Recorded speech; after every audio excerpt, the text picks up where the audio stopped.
Araba septembre kalo tile 18 san 2024 Joliba TV News filɛbaw Joliba FM lamɛnbaw an b'a fɔ bɛɛ lajɛlen aw bisimila aw ka kunnafoni gafew kɛnɛ kan i n'a fɔ aw b'a kalama cogo min sa ka fɔ diɲɛ don o don ni nin waati in dala gosira ka ban an ka ɲɛmaw y'a kanu ka fɔ an ka kɛnɛ kɔnɔ ka se ka an da don an balima kunnafoni gafe sɛbɛnbaw olu ye gafe minnu cari nanzarakan na an b'olu bamayɛlɛma o ye tunukan na laɲini bɛɛ lajɛlen tɛ dɔwɛrɛ dɛ ka se k'aw bɛɛ lajɛlen kunnafoni waati kelen cogoya kelen ladala sa ne ni karamɔgɔ min ye Musa Temene an bɛ ɲɔgɔn sɔrɔ yan nɔ bari baaraw n'u tagabolo kɔnɔna la sa Musa Temene a bɛ ca wɛrɛw la sa an bɛ foli di nin waati in na ale ma ka foli di lamɛnbaw bɛɛ lajɛlen ma ani filɛbaga bɛɛ lajɛlen an y'o de fɔ an t'a bila dagirinda la koyi gafew bɔra gafew kumana min ye Nouvelle Horizon ale b'an bolo yan nɔ a kumana Soir de Bamako a b'an bolo yan nɔ a kumana min ye l'essor ye faso ka gafe ba a fana ye bɔli kɛ bi a kumana o hokumu kelen in kɔnɔ an bɛ foli kɛrɛnkɛrɛn ka ɲɛsin an baarakɛɲɔgɔnw bɛɛ lajɛlen ma yanni kuma ka caya an y'o de fɔ kisɛ ka kala an t'a bila dagirinda la bi an b'a daminɛ ni min ye Nouvelle Horizon kɛ Nouvelle Horizon a ye bɔli kɛ bi a da bɛ waleya dama la waleya minnu ni an ye olu sugandi aw ye a y'a yira sa k'a fɔ ko min ye tarata dibilama Bamako min ye Nouvelle Horizon ye a ka bakuruba don a y'a yira k'a fɔ ko min ye école de gendarmerie min ko ni o bɛ Falajɛ mara kɔnɔna la sa ko min ye maajuguw ye kɛrɛnkɛrɛnnenya banbagacimaw u yɛrɛ sigalen don fɔlen don gafe kɔnɔ yan nɔ sa ko min n'a bɛ wele ko génie min ko kunungo sa ko olu ye wulikajɔ dɔ sabati Bamako kɔnɔna la yan nɔ wulikajɔ min ko ni a ɲɛsinna min ye an ka pankuru jigin kɛnɛ min n'a bɛ wele ko aéroport ko temporairement o kɔrɔ tɛ dɔwɛrɛ ye ko wagati kunkurunin kɔnɔna la sa ko min ye aéroport yɛrɛ ye ko o datugura koyi ko banbagacimaw i n'a fɔ Nouvelle Horizon da b'a la cogoya min na sa u y'a yira k'a fɔ ko banbagaciman dɔw ko olu porokotora ka fara wulikajɔ dɔ hokumu kɔnɔna la sa ko ka ye jama kɔnɔna la jateminɛ dɔ la jateminɛ min ko n'u ma faamu cogo si la ko kibaruya dira jɔnni fɛ min ye chef d'état-major général des armées général de division Umaru Jara ale de ye kibaruya in di Nouvelle Horizon maaw ka ɲɛfɔli la u y'a yira sa ko ka kɛɲɛ ni min ye nin wulikajɔ in ye sa ko a yirala k'a fɔ gafe ka ɲɛfɔli la sa ko kabini min ye hôtel Radisson Blu o ta tɛmɛlen kɔfɛ san 2015 waatiw la Bamako faba kɔnɔna la yan nɔ sa ko min ye nin ɲɔgɔn waleya belebeleba ko a tun ma boloda Bamako kɔnɔna la ko bari ko kunungo sa tarata septembre kalo ale tile 17 san 2024 i n'a fɔ Nouvelle Horizon maaw da b'a la cogoya min na sa u y'a yira k'a fɔ ko min ye attaque belebeleba dɔ ye sa ko o bolodara ka ɲɛsin min ye gendarmew olu jabala ma Falajɛ mara kɔnɔna la fo ka na se ko zone aéroportière o fanfɛla don ko ni ka kɛɲɛ ni min ye kibaruya minnu ko ni u y'a sɔrɔ min ye Nouvelle Horizon maaw u ka ɲɛfɔli sa u y'a yira k'a fɔ ko nin waleya in yɛrɛ bɛɛ lajɛlen ko a daminɛna sɔgɔmada joona fɛ min ye nɛgɛ kaɲa 5 waatiw ye ko école de gendarmerie bolofara de kɔnɔna la sa ko nin wulikajɔ ko a ɲinina k'a fɔ ko a bɛna sabati yen nɔ ko ka a ta min ye o waleya minnu ni olu kɛra sa ko maaw nana bali ko jumɛn na maaw nana bɔ mun kalama ko mugujugu man kan ko o de bɔra fɔlɔ Bamako faba yɛrɛ kɔnɔ yan nɔ sa yaasa i n'a fɔ ko min ye maa minnu ni olu seriyara kan olu ka ɲɛfɔli la ko o wulikajɔ min ko ni o kɛra sa k'a sɔrɔla sira dɔ fɛ ko ka sababuya kɛ min ye gendarmew ka kalanden minnu ni olu bɛ kalanna nin waati kɔnɔna la sa ni o de élève gendarmew ye sa ko olu de tun bɛ wulikajɔ dɔw kɛla wulikajɔ minnu i n'a fɔ u ka laada la sɔgɔmada fɛ wulikajɔ o hokumu kɔnɔna de ko don ko mugujugu mankan fɔlɔ min ko ni o bɔra Nouvelle Horizon maaw ka ɲɛfɔli la sa k'a kɛra sababu ye sa ko min ye bɛɛ lajɛlen ka i kundo yɔrɔ ka a ɲini ko o sɔrɔ fɔlɔ yanni fɛnw bɛɛ lajɛlen bɛ faamu tagabolow bɛɛ lajɛlen kɔnɔna la ko ka kɛɲɛ ni min ye école de gendarmerie min ni o bɛ Falajɛ yɛrɛ kɔnɔna la yen nɔ sa o wulikajɔ hokumu kɔnɔna la ko min ye faamaw ye k'u m'a bila dagirinda la koyi min bɛ wele ko riposte ko o nana ye a ko kɔnɔna la yɔrɔnin kelen ko k'a sababuya kɛ k'u ma kɔnɔli kɛ nin ko kɔnɔna la cogo si la ko yaasa min ye banbagacimaw ye sa olu kana na se ka tila u la ko nɛgɛ kaɲa 2 waatiw kɔnɔna la sa ko min ye nin bolofara in bɛɛ lajɛlen i n'a fɔ Nouvelle Horizon maaw da b'a la cogoya minnu na sa u da bɛ waleya ninnu kɛra cogoya minnu na u da b'o de la u y'a yira k'a fɔ ko wulikajɔ dɔ kɔnɔna la sa ko min ye kɔnba belebeleba ye ko o nana ye a ko kɔnɔna la sa bɔn sen ka bɔn kun kan ko o nana ye a la ko o wulikajɔ de hokumu kɔnɔna la min ye faamaw ye sa ko u sera k'u jɔ u jɔyɔrɔ la tare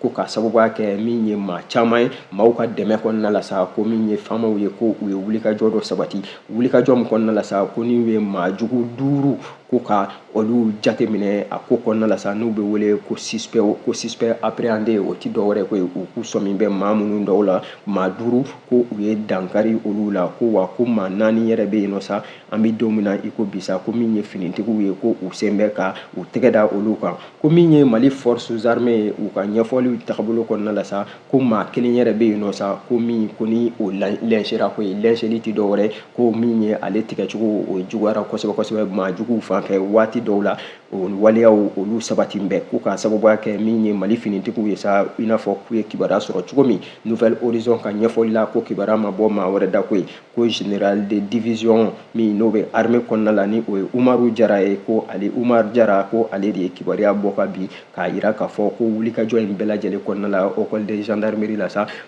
miniti 1 seconde 1 ko min ye Mali finitigiw ye sa ko u ma to kɔfɛ cogo si la u y'u jɔ u jɔyɔrɔ la gafe bɛ k'a yira Nouvelle Horizon ko a yɛrɛ ka nin ɲɛfɔli in ko maa caman bɔra a kalama ko k'a sababuya kɛ k'a kɛra an ka jabarani so belebeleba min ni o bɛ an ka jamana yɛrɛ kɔnɔna la sa ko a kɛra o fiɲɛ siraw bɛɛ lajɛlen ni o ja siraw de fɛ ko ka kɛɲɛ ni nin wulikajɔ in bɛɛ lajɛlen min ni a kɛra école de gendarmerie la i n'a fɔ Nouvelle Horizon daba la cogoya min na sa o y'a yira k'a fɔ ko wulikajɔ de kun don wulikajɔ min ko ni kun dɔ tun b'a la koyi ko kun min tun b'a la sa k'a bɛna fɔ ko o ma sabati a ko kɔnɔna la cogo si la ko k'a sababuya kɛ min ye maa juguw ye sa ko jamana finitigiw sera an bɛ don min na i ko bi sa k'u tɛgɛ da maa jugu ninnu kan ka situation yɛrɛ ko k'o maîtriser ko heure dama dama tɛmɛlen kɔfɛ ka bɔ yen nɔ kibaruya minnu ni olu tun bɛ kɔnɔ la min ye faamaw fan fɛ sa ko o kibaruyaw dira état major général fɛ k'a yira k'a fɔ ko bɛɛ lajɛlen ka taa i ka ci la ka taa i ka taga ni ka segin k'o sabati an ka hakili to ɲɔgɔn na ko bari baara n'a tagabolo kɔnɔna la sa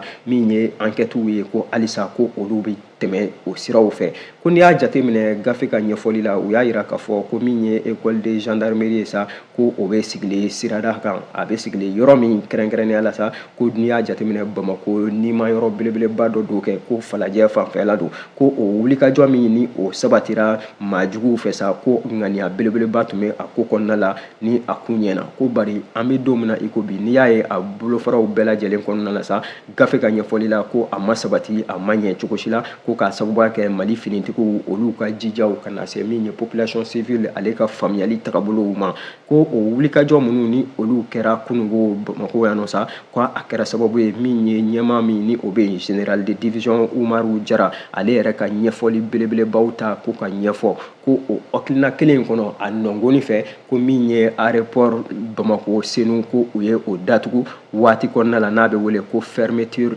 temporaire o hukumu kɔnɔna la sa ko wagati cogoya kɔnɔna la min ye aéroport ye ko o datugura ko o tagabolo kelen in kɔnɔna la sa ko wulikajɔ min ni o sabatira kunungo sa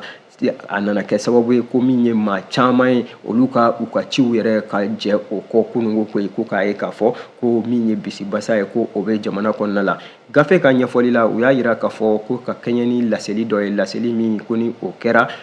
journal yɛrɛ hukumu kɔnɔna la sa n'o ye kibaruya di yɛrɛ siraw bɛɛ lajɛlen fɛ ko minisiri min fana ni o bɛ taga ni ka segin n'o ye transport ni infrastructure ye ko o ye kibaruya bɔ ka bin k'a yira min ye taga ni ka segin kɛbaw bɛɛ lajɛlen na sa k'a yira k'a fɔ ko min ye école de gendarmerie nationale min n'o bɛ Bamako o fanfɛlaw ko ka na se min ye aéroport international Bamako Senu o fanfɛlaw ma sa ko maaw ka u janto kosɛbɛ kosɛbɛ u ka taga ni ka segin siraw la ko nin wulikajɔ fɛn fɛn ni a kɛra sa i n'a fɔ ko balalen o bɛ ko sudalen sa gafe bɛ k'a yira cogoya min na sa k'a kɔni kɛra sababu ye sa maaw ka fɛn caman faamu kunungo ko bari situation an bɛ don min na i ko bi sa maa bɛ se ka gɔri turu min kan gafe ka ɲɛfɔli la ko situation i n'a fɔ camancɛ fanga ɲɛmaaw u y'a yira cogoya min na k'a fɔ ko a maîtriser bɛ u bolo ko wa ko siga t'a la koyi k'an bɛ don min na i ko bi sa k'a bɛna fɔ ko contrôle ko olu bɛɛ lajɛlen bɛ sen na bari ni min bɔra ko in bɛɛ lajɛlen kɔnɔ sa ko maaw bɛ tila ka bɔ o kalama bari an bɛ yɔrɔnin min na i ko bisa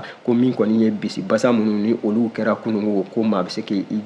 gɔri turu waleya belebeleba kan k'a ye k'a fɔ ko tiɲɛ don k'a fɔ ko attaque terroriste kun don ko bari ko min ye Mali finitigiw ye sa k'u jɔ u jɔyɔrɔ la fasiri Nouvelle Horizon ka fasiri don min ye Mamani Ture ale de fasiri in kɛ aw bonya b'a la.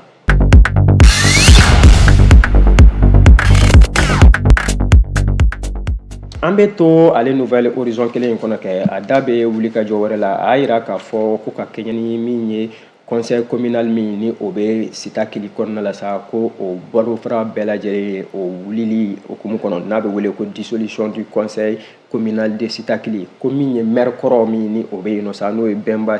Sisoko ye sa ko o bɔra ka kibaruya di koyi ko a y'a yira k'a fɔ ko ale bɛna a ka baaraw daminɛ ko kura ye wa ani min ye a ka sɔrɔnadolibaw fo ka na se min ye a ka bureau yɛrɛ maaw ma a n'a ka adjoint mairie kɔnɔna la gafe bɛ k'a yira sa k'a fɔ ko nin ye bolofara belebeleba ye sa min ni o sigin bɛ an bɛ don min na i ko bi Mali gouvernement kura min ni o b'an kunna an bɛ don min na i ko bi sa ko o ni min ye sita kili maire ye olu ni ɲɔgɔn cɛ koyi ko kɛrɛnkɛrɛnnenya la gouvernement maa dɔ bɛ yen nɔ sa ni o ye ministre de l'administration territoriale et de la décentralisation colonel Abdoulaye Maïga k'a bɛna fɔ ko min ye sita kili maire ye sa ko ale bɛ o défier la koyi anw ka fɔli tɛ a bɛ gafe kɔnɔ u y'a yira ko k'a sababuya kɛ mun nana ni nin waleya in ye ko min ye Abdoulaye Maïga ye don tɛmɛnlenw kɔnɔna la ko ale de ye bɔli kɛ ko k'a yira k'a fɔ conseil des ministres kɛnɛ kan sa ko min ye nin wulikajɔ ninnu bɛɛ lajɛlen ye nouvelle horizon ka ɲɛfɔli la ko min ye sita kili bureau min bɛ yen bureau communal ko u ye a bɔ a dɔgɔkɔrɔ ka a disu ko min ye sigida filanan fana o bolofara kelen in don Kati fana o bolofara kelen in don bari ko kabini kibaruya ninnu dira sa ko fo ka na se kunungo ma ko wulikajɔ caman bɛ yen nɔ sa min ni o bɛ ka sabati sita kili kɔnɔna la ko bari k'a bɔ kɛnɛ yɛrɛ kan pepewu o kɛra kunungo tarata septembre kalo tile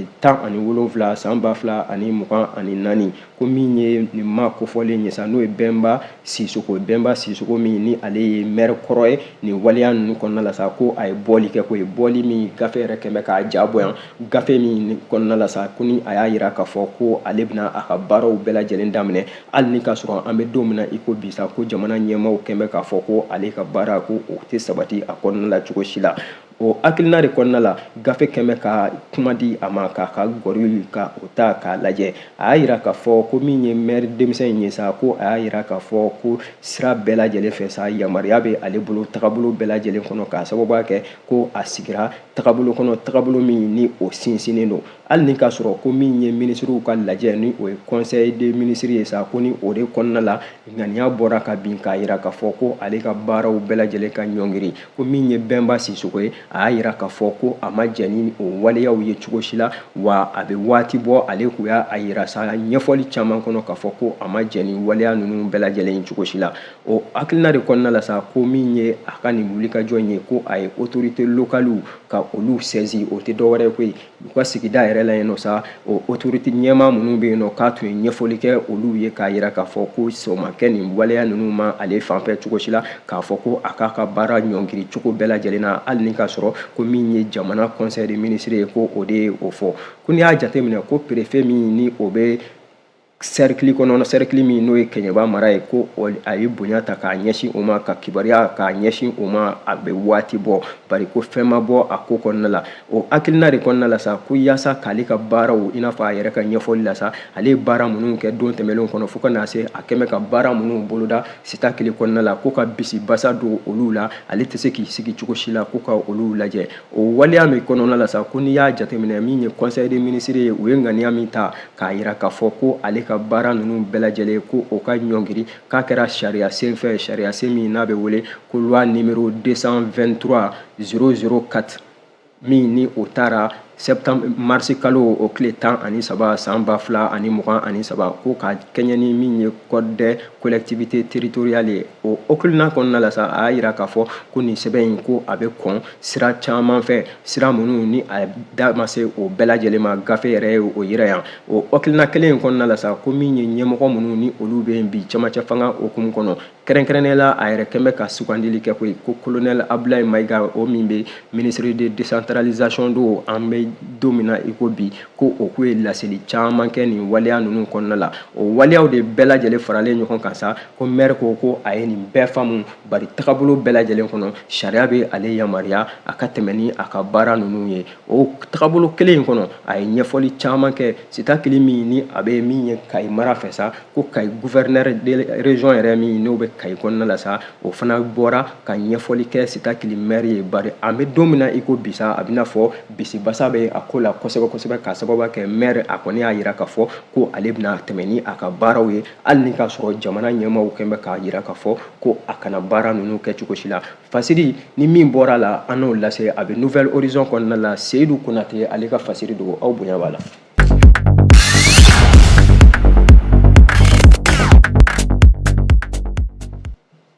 An bɛ bɔ Nouvelle Horizon kɔnɔ nin waati in na k'an ɲɛsin Soir de Bamako ma. Soir de Bamako a fana ye bɔli kɛ bi a da bɛ waleya damadama la an ye mun sugandi. A y'a yira k'a fɔ ko min ye Mali finitigiw ye sa olu bɛ wulikajɔ la wulikajɔ min ko ni a kɛra min ye jamana worodugu yan fan fɛ kɛrɛnkɛrɛnnenya la sa ko ka kɛɲɛ ni min ye responsable logistique min ni o ye ɲɛmaa minanko tagabolo kɔnɔna la o min ni o bɛ jɛkulu kɔnɔ jɛkulu min n'a bɛ wele ko GENIM ko min ye Ber commune kɔnɔna la. A y'a yira sa gafe Soir de Bamako don u y'a yira k'a fɔ ko maa kofɔlen ko tɛ dɔwɛrɛ ko ye ko Abdallah Al Saketi min ni bɛɛ lajɛlen b'a wele ko Abu Dar k'a yirala k'a fɔ ko ale ni a furumuso sa ko min ye Mali finitigiw ye sa k'u sera k'u ka dankari u la ko ye k'u ka diɲɛlatigɛ yɛrɛ ka dankari o la pewu. Ko waleya in bɛɛ lajɛlen a sɔrɔla min ye Soir de Bamako u b'a ɲɛfɔla cogoya min na sa ko Laya Jara ale ka fasiri don. A y'a yira k'a fɔ ko ka kɛɲɛ ni min ye maajuguw ka wulikajɔ hukumu kɔnɔna ani Mali finitigiw ko olu ka wulikajɔ bɛɛ lajɛlen kɔnɔ ka taa maajuguw sɔrɔ fo u dagayɔrɔ la ka fagonba u la k'o kɛn bɛ waleya ye waleya min n'a bɛ fɔ ko tare ko ka kɛɲɛ i n'a fɔ Soir de Bamako maaw b'a fɔ la cogoya min na Laya Jara ka ɲɛfɔli don ko ka kɛɲɛ ni kibaruya minnu ni u y'o sɔrɔ sa k'u y'a yira k'a fɔ ko min ye maajuguw ka ɲɛmaaw ye n'o ye chef terroriste kura ye sa ko min ye Mali finitigiw ye k'u sera k'u ka dankari o la koyi. Ɲɛmaa kura jumɛn ko don ko Abdallah Al Seti min ko n'a bɛ wele ko alias Abu Dar ko min ye a bɛ waati jan bɔ min ye Mali finitigiw ye sa k'u tun bɛ nin maa kofɔlen ka ale ɲinina a nɔnsenw fɛ ko min ye Gurumara Rouge kɔnɔna ka taa se min ye Ber fanfɛlaw ma sa ko min o wulikajɔ de hukumu kɔnɔ kunungo sa ko min ye Mali finitigiw ye Tombouctou masuruɲanw n'a ɲɔgɔnnaw bɛɛ lajɛlen kɔnɔ k'u ka ɲiniliw kɔnɔna la an ka finitigiw ka sanfɛ kɛlɛ tagabolo bɛɛ lajɛlen kɔnɔ ko u sera ko ka maa kofɔlen ko ka repérer ka ɲinili kɛ ka taa u tɛgɛ da a kan ko tɛgɛda kan suguya jumɛn don sa ko a bɛ n'a fɔ u ye dankari a ka diɲɛlatigɛ yɛrɛ la pewu ko ye ko ka kɛɲɛ ni min ye groupe de soutien à l'islam aux musulmans ni o ye GENIM maa don ko nin wulikajɔ min ni a kɛra Mali finitigiw fɛ i n'a fɔ Soir de Bamako daba la cogoya min na sa k'a bɛ waati jan bɔ maa caman k'u sɔn min bɛ nin maa kofɔlen in na ko ye ko k'a sababuya kɛ ko min ye groupe terroriste ninnu ko u ka minankow tagabolo bɛɛ lajɛlen kɔnɔ sa n'a bɛ wele ko logistique ko a ɲɛmaaba tun ye ale de ye n'a bɛ wele ko pivot ko o baara min ni a kɛra Mali finitigiw ka wulikajɔ hukumu kɔnɔ sa gafe ko a bɛ se ka kɛ min ye tare de bɛ se ka fɔ a ko kɔnɔna la ko a bɛna kɛ sababu ye olu ka jateminɛ la sa ko caman bɛna bɔ min ye maajuguw olu ka ɲɛta la sira caman fɛ k'a sababu kɛ k'an bɛ don min na i ko bi ko Mali finitigiw k'u bɛ k'u jɔ o jɔyɔrɔ la. Gafe y'a yira k'a fɔ ko ka kɛɲɛ ni laseli dɔ ye laseli min ni o bɔra an ka état-major général des armées min n'o bɛ Mali kɔnɔna la o ɲɛmaaw fanfɛ sa k'u y'a yira k'a fɔ ko opération Maliko hukumu kɔnɔ ko faamaw ko olu bɛ ka tɛmɛ n'u ka baaraw bɛɛ lajɛlen sa Mali fantan ani naani bɛɛ lajɛlen laɲini tɛ dɔwɛrɛ ye i n'a fɔ gafe bɛ k'a fɔ cogo min ko Mali fantan ani naani bɛɛ lajɛlen maajuguw bɛ fan o fan fɛ sa ka t'u sɔrɔ yen nɔ ka fakunban o la ko o hukumu kelen kɔnɔ état-major général des armées ko u ka ɲɛfɔliw la k'u y'a yira k'a fɔ ko min ye septembre kalo tile 15 san 2024 ko min ye faamaw ye sa ko u ye poyili min n'a bɛ wele ko vecteur de surveillance ye o hakilina kɔnɔ n'o ye jateminɛw ye sa ko o kɛra sababu ye sa min ye maajuguw olu ka minɛn dɔw ko Aigel Hawk fanfɛla la ka taa se min ye sira wɛrɛw ma ko maajuguw ko u ka minɛn caman bɛ yen nɔ sa Mali finitigiw k'u sera k'u ka dankari o waleyaw la o kibaruya kelen in kɔnɔ min ye état-major des armées u ka ɲɛfɔliw kɔnɔna la halisa faamaw tɔgɔ la k'u y'a yira k'a fɔ ko nin wulikajɔ min ni a filɛ nin ye nɔ sa k'a sabatira kosɛbɛ ala ni ko population maa dɔw olu ka ɲɛfɔliw kɔnɔna la o hakilina de la u y'a yira k'a fɔ ko maajuguw bɛ fan o fan fɛ sa population u ka min ye Mali finitigiw u dɛmɛ waati bɛɛ lajɛlen na ni kibaruya di ye ni kibaruya sɛnsɛnnen ko a bɛ kɛ sababu ye ka baaraw nɔgɔya fasiri a bɛ Soir de Bamako kɔnɔ u ka bi bɔli aw bonya b'a la.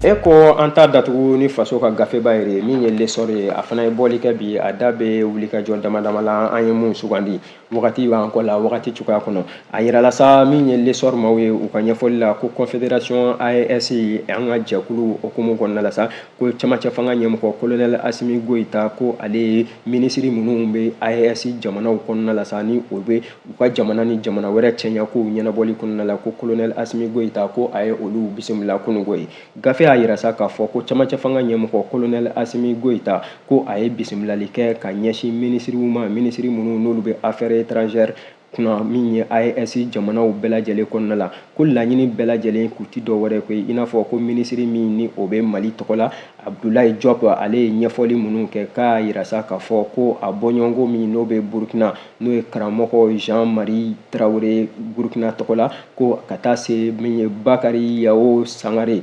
Niger tɔgɔ la ko u jɛra ka fara ɲɔgɔn kan don tɛmɛnlenw kɔnɔ ka baara dɔw boloda baara minnu kɔnɔna la sa n'u y'a yira u ka jamana ninnu ka ciw ko don ci minnu kɔnɔna la sa ni u ye wulikajɔ caman kɛ a ko kɔnɔ k'an bɛ don min na i ko bisa a bɛna fɔ o baara fɔlɔ minnu ni o tun dira ministre des affaires étrangères saba ninnu bɛɛ lajɛlen ma sa ko a bɛna fɔ o baaraw o de ɲɔngirila ni baara ɲɔngirila sa ko maa minnu ye bonya di aw ma diyagoya don aw n'u ka ɲɔgɔn ye ka kuma o okumu kɔnɔna la sa min ye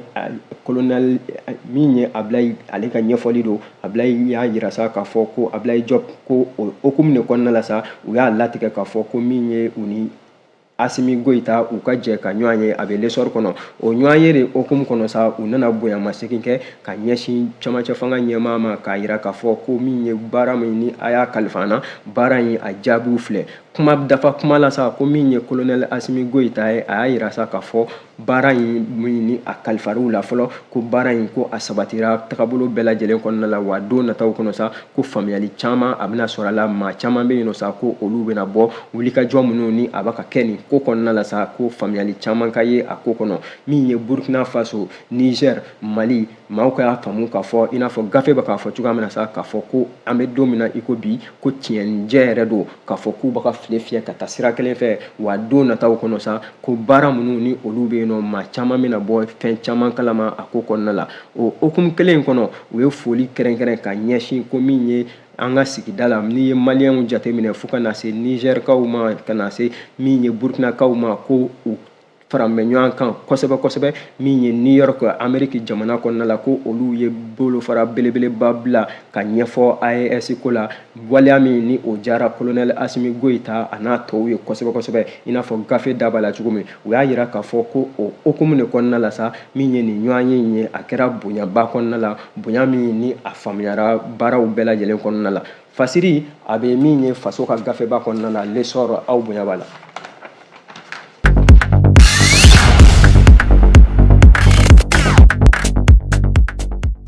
An b'a datugu ni farikolo ɲɛnajɛ kibaruya kɛ ale lesɔr kelen kɔnɔ a da bɛ min ye Afrobasket U18 filles ani garçons an min ye Mali musomanw minnu n'u si bɛ talikɛla san 18 na ka na se min ye cɛw ye ko a yirala sanfɛ celu okumu kɔnɔ basket ko la sa don tɛmɛnlenw na an tun y'a fɔ yan k'a yira k'a fɔ ko olu kelen kelen bɛɛ lajɛlen ko u ye jɔnjɔn sɔrɔ farafinna okumu kɔnɔna la n'a bɛ wele ko roi ni reine min ye Afrique okumu kɔnɔ ko olu nana Bamako ka na bonya ka na a yira bɛɛ lajɛlen na koyi o okumu de kɔnɔna la gafe da b'a la min ye lesɔr ye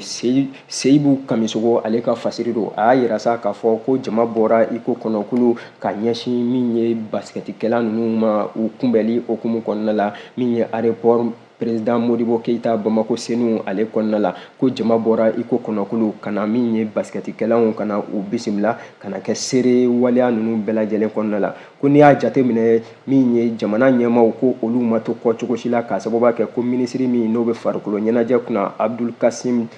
Ibrahim Fomba fo ka na se min ye premier ministre Dr Choguel Kokala Maïga ko olu tun bɛ yen nɔ ka na se ministre de l'administration et de la décentralisation Abdoulaye Maïga ko nin bɛɛ lajɛlen yera kɛnɛ kɔnɔna la a okumu kɔnɔ sa ko min ye pankuru ko o sera min ye Bamakɔ faba kɔnɔ kunungo sa min ye nɛgɛ kaɲa 14 tɛmɛlen kɔfɛ ni sanga 30 ye ko jama bɔra iko kɔnɔkulu ka min ye sɛkasi dondo ninnu sanfɛ celu okumu kɔnɔ ka u bisimilaliw bɛɛ lajɛlen tɛmɛlen kɔfɛ ka bɔ yen n y'a fɔ waati b'an kɔ la o okumu kelen in kɔnɔna la sa ko min ye foli ye jamana ɲɛmaaw ye o ta ka ɲɛsin min ye denmisɛn ninnu bɛɛ lajɛlen ma wa ko denmisɛnw yɛrɛ fana ka kuma laselaw u y'a yira k'a fɔ ko miniti 1 seconde 1 heure 1 u ma sigasiga k'a fɔ ko u bɛ se ka ko dɔ kɛ min ye baskɛti in kɛnɛ kan farafina bun kan o wulikajɔ min ni o danaya min ni o daya u ma jamana ɲɛmaaw fɛ ko o de kɛra sababu ye sa u ka se ka danaya tɔ ka o sinsin u la ka kalenkanw di ɲɔgɔn ma ko min ye Mali ka jɔnjɔn ye n'o ye hymne national ye sa